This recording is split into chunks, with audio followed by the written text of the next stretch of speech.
hello bro ma'am असी Saudi Arab की लुलु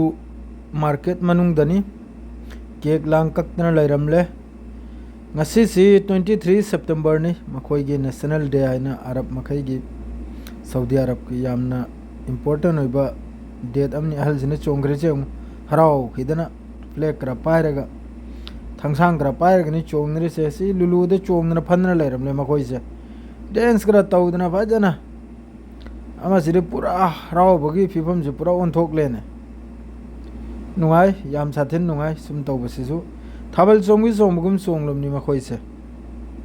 दु मखोइगी यामना चावरबा ngasi नुमिसि यामना इम्पोर्टेंट होबा मखोइगी देनी यामना चावना मखोइ सेलिब्रेट तौई मासिगिसे मफम खुदिंगदा असंगबा मचुसिना मखोइगी फ्लैग मचुसिना दुकान शॉप अमा मासी लोइना असंगमना अयाम मखोइ सजाय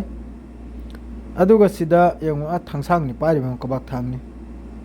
सुम चोंगनरिमनि मखोइ खुचोंगसिना जादमनि को एखोइगी थाबल चोंगबि अदुगुम्बनी मखोइन चोंगिसिसु दु याम नुंगाई अयुक थेंगरुमनि एखोइ मार्केट ता लाकपा कांदा आइगे इताव अमखका मखोइ मखैसे लोइना वीडियोग्राफी नमनद्रन लेरमे पब्लिक मयाम से अदुराइसु खजिक्तंग तंजा चापसिदा मयाम उरमदबसु याइको हाइना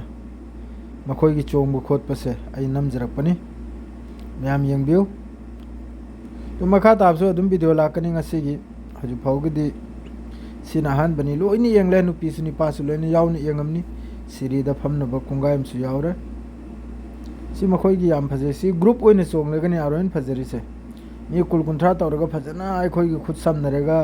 थाबल चोंगबि चोंगुम चोंगबले याबा अदुगी वीडियो दो थीरिमनिने दु नहोंग कहोंग दने अदो हेंग जनवरी गी दुम फंगनी